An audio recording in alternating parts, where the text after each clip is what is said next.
Now, our second A-list celebrity guest, is one who has been breaking different records. This woman, steadily busting my head. All right, she's the definition of legendary, very, very brave.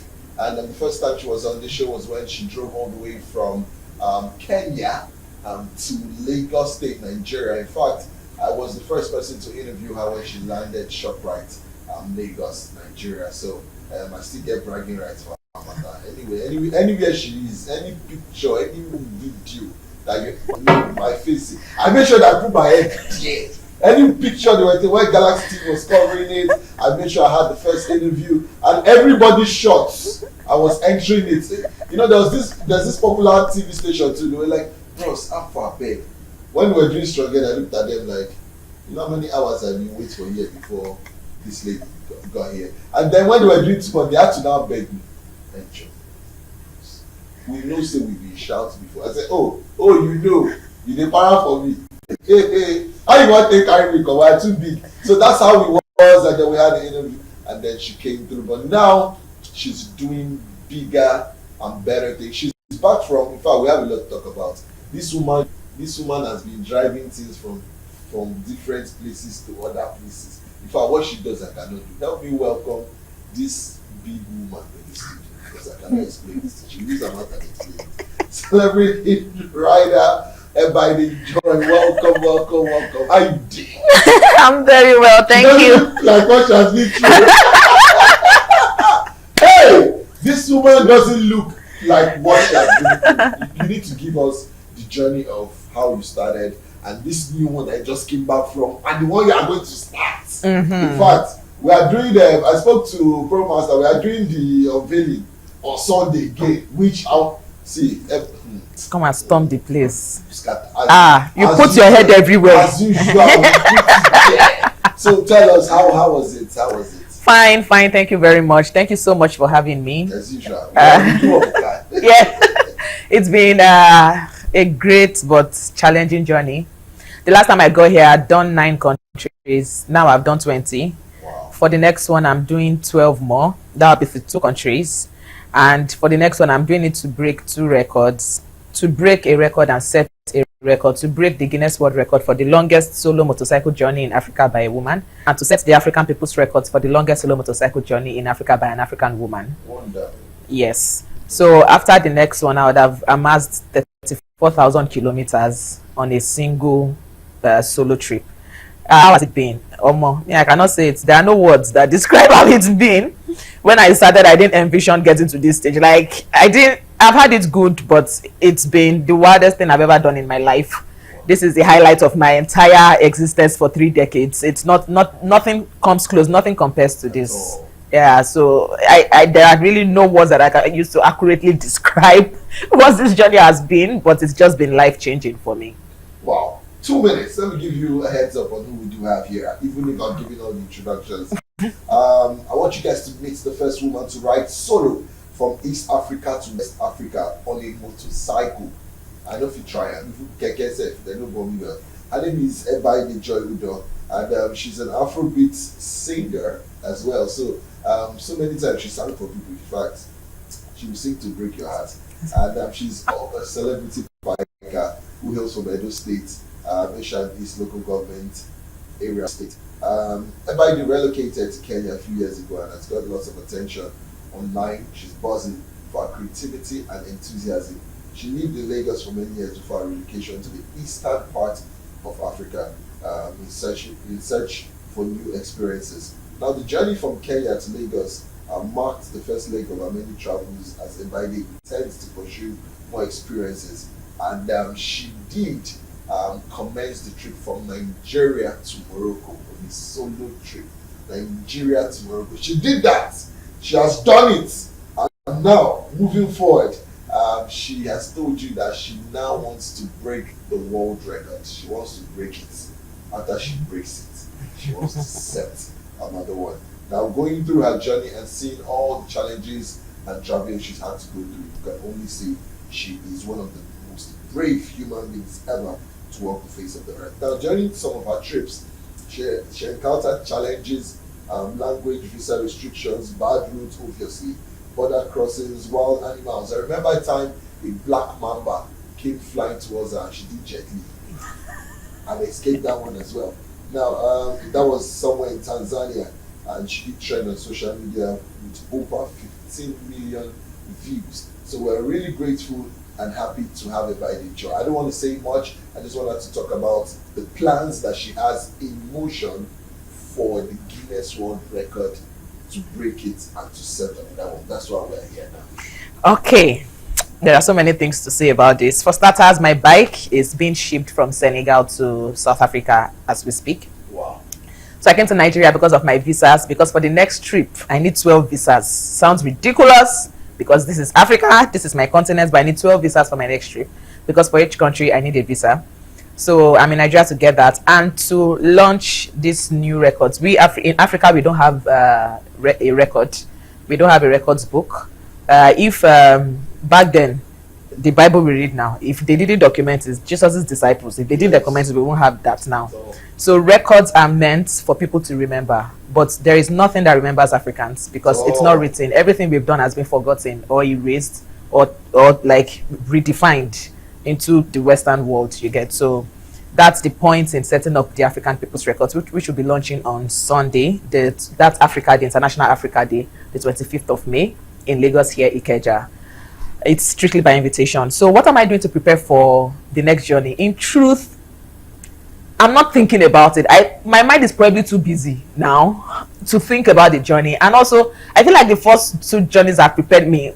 The fear I used to have, I'm not even in the preparatory mode yet because thank you, because I just know I only need like a week. I already know my routes. I already have bikers in each country that would help me out. And usually when I plan routes, they don't go as planned. They never go as planned because then locals tell me which roads are good or not. So it is as I get to each country that I know the road to apply, even though I already penned them down somewhere, right? So it doesn't matter what Google Maps tells you. It's usually much better for the people who actually stay there to tell you. So a lot of things that would happen during the trip will happen during the trip, not from the plans I've done before the trip. So now I am, because for this next trip, I'm not just doing it, I'm doing it for charity. It's a personal project for me. I am doing skill acquisition for 18 orphan girls. So 666, there are 3 skills: catering and baking, hair making, then tailoring. They would all be housed in a place. I'm traveling for 90 days. So for the 90 days, they get trained with their teachers, with mentors coming. Wow. It will be aired. So we are starting the pilot one in Lagos here for this trip.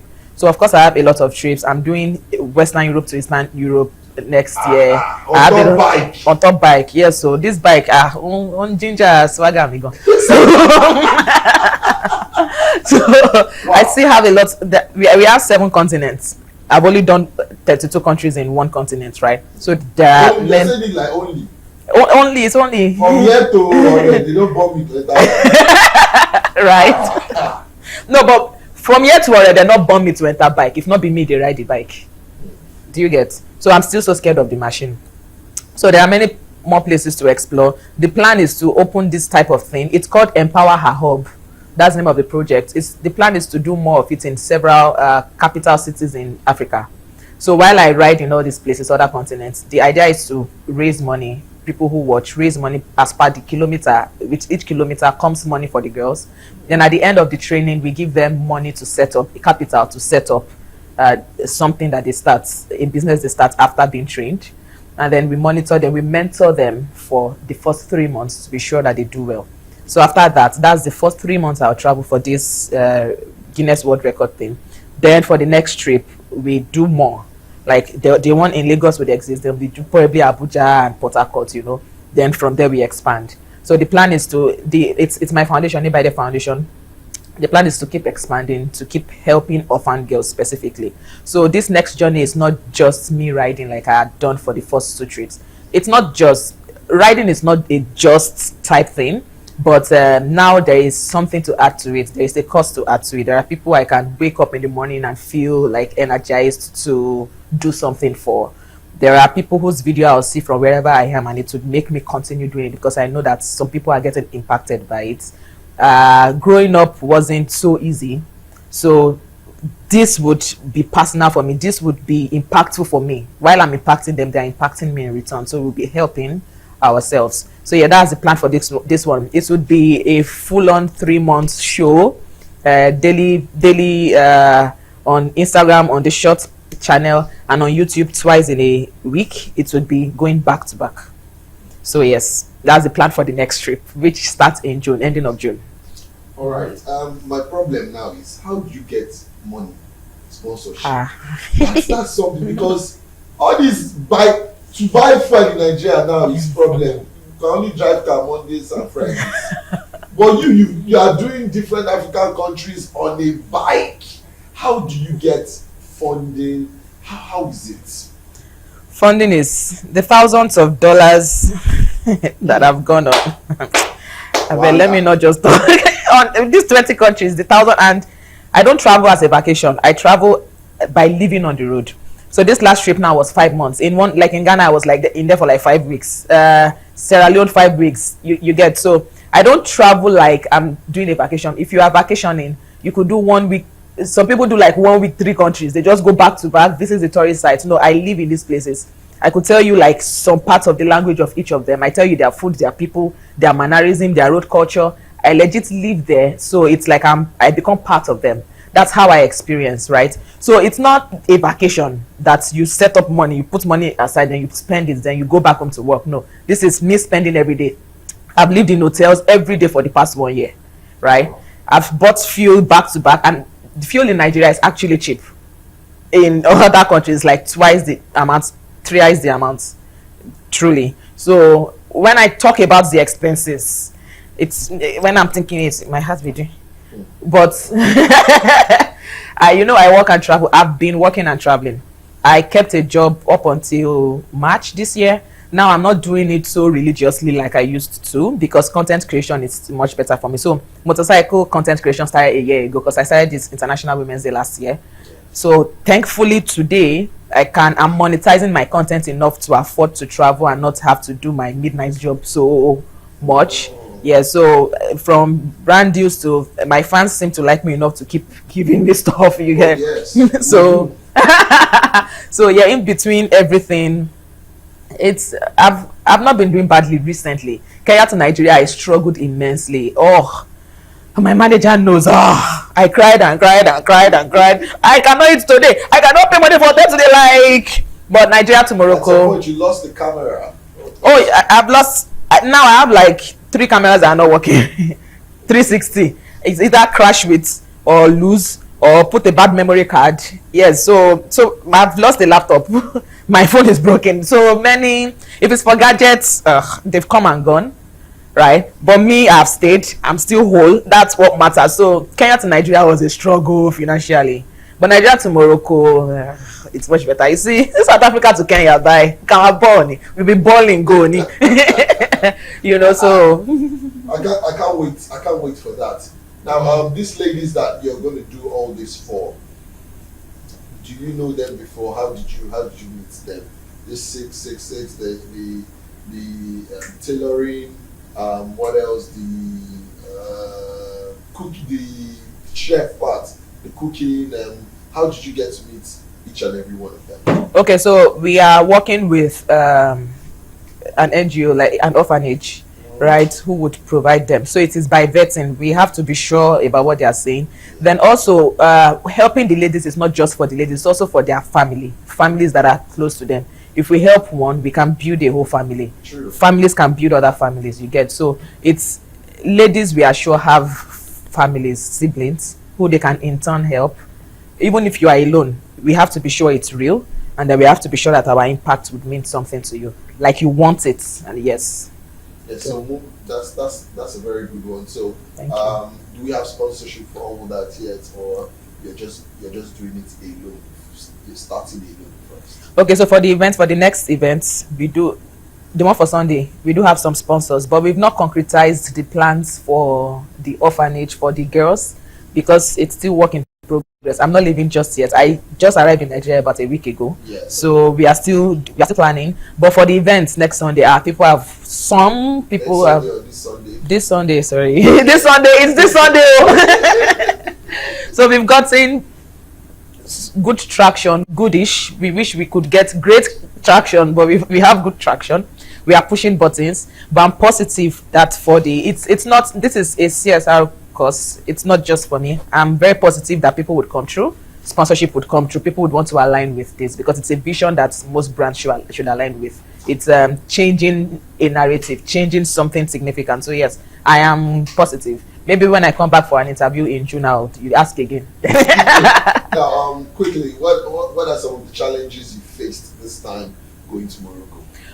Mostly border challenges, extortion, corruption. Coming from East Africa, I faced another kind of challenge. But Nigeria to Morocco, it was mostly borders and bad roads. Compared to East Africa, West Africa roads, oh la la shit. On a bike, and bike even makes it better.